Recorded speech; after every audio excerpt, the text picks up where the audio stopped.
Welcome to Agents of Screen. I am your boy Miles, aka the Ball Beyonce, and welcome to my spoiler-free review for Matrix Resurrections. If you are a returning viewer, welcome back. If you are new here, how I do things is I tell you what I liked, what I didn't like, my score out of 10, and if you should see this film when it comes out in cinemas. Before I get into my review, I'm gonna kind of give this context.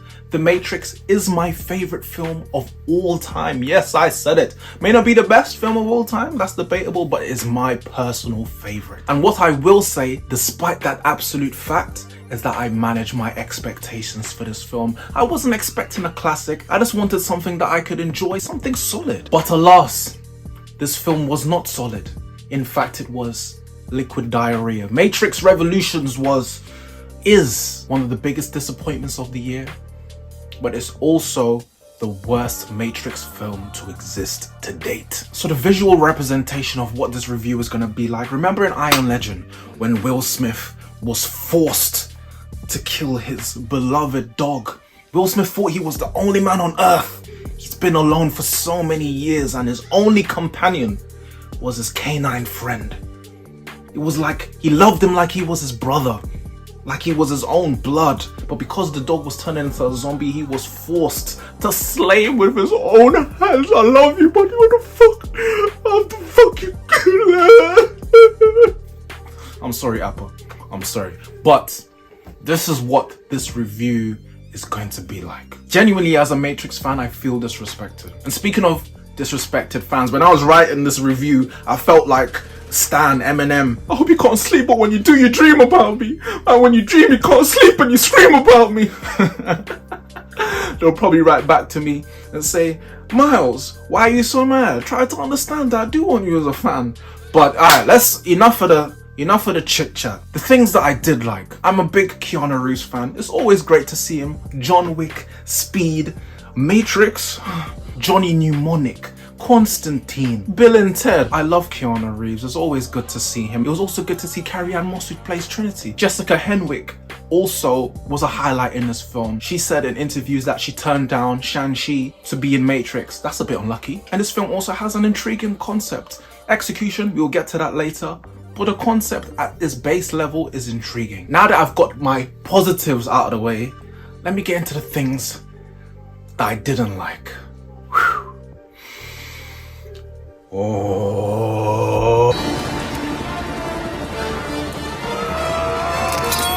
Alright, now that I've charged up, let's go. This film was boring. At times I struggled to stay awake. You're waiting and waiting and waiting for something to happen and it just doesn't come. One thing that you can always count on The Matrix for, despite how you might feel about Matrix Reloaded and Matrix Revolutions, is that it will always have iconic action sequences. Like in number 2, they had the highway scene. Magnifique! The action in this film was lackluster. And even in the first one, aside from the dodging bullet scene, the martial arts is on point. And they have very long takes with no cuts. In this one, the cuts are so much. You can tell that they're not hitting each other. It's just not it. Something that you can also count on the Matrix for is that it always looks super stylish. This has no style. This is as stylish as a Steve Harvey suit. It just lacks that Matrix feel. It feels like CW Matrix. It feels like Matrix Saturday Night Live. It tarnishes the legacy of the Matrix for me. It tarnishes the legacy character. And I'm not spoiling anything that is not already in the trailers.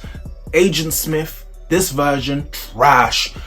Morpheus, trash. What they did to Neo, trash. Also, it has another character that's aged like 60 years from the previous movie, and the prosthetics look horrible. You know what this movie is like? This movie, when they do think pieces and articles and references to why you shouldn't make sequels to beloved franchises, this is the reason.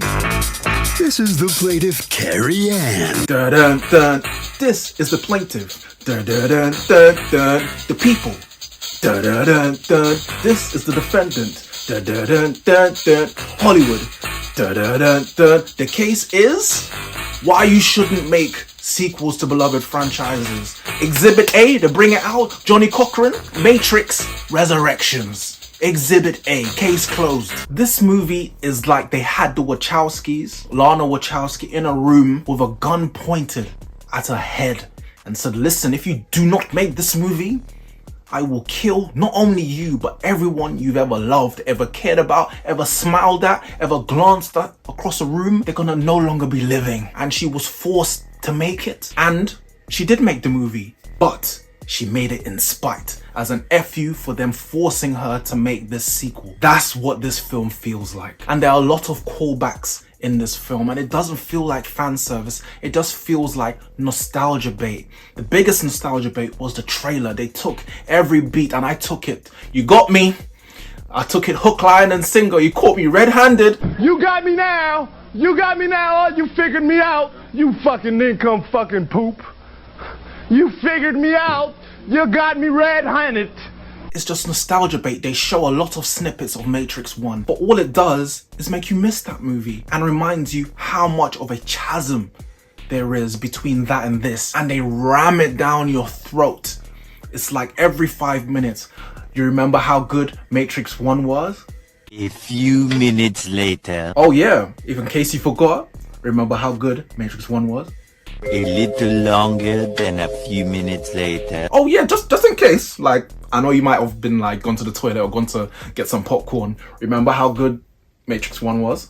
Later that same evening. And there's weird nostalgia bait. Like a pillar gets punched the same way Agent Smith punched it in the first one. Oh wow, my god, he punched a pillar. The villain, all villains in this film are forgettable. They have no threat. They disappear at random moments. They don't feel essential to the story at all. And I must say, even though I'm cracking jokes and I'm being funny, it gives me absolutely no joy to rag on this film. It gives me absolutely none. I don't want this film to be bad, and I suspect this film would be very divisive. I've already seen people say, oh my god, movie of the year. Oh my god, if you don't like this film, then you must be a straight man. Oh my god. And if you enjoyed it, from the bottom of my heart, I love that for you. But also, you must be smoking the same pipe that Pookie from New Jack City was. And it goes without saying that the potential for this story and the lore is infinite. It should have been an easy layup, but in the end,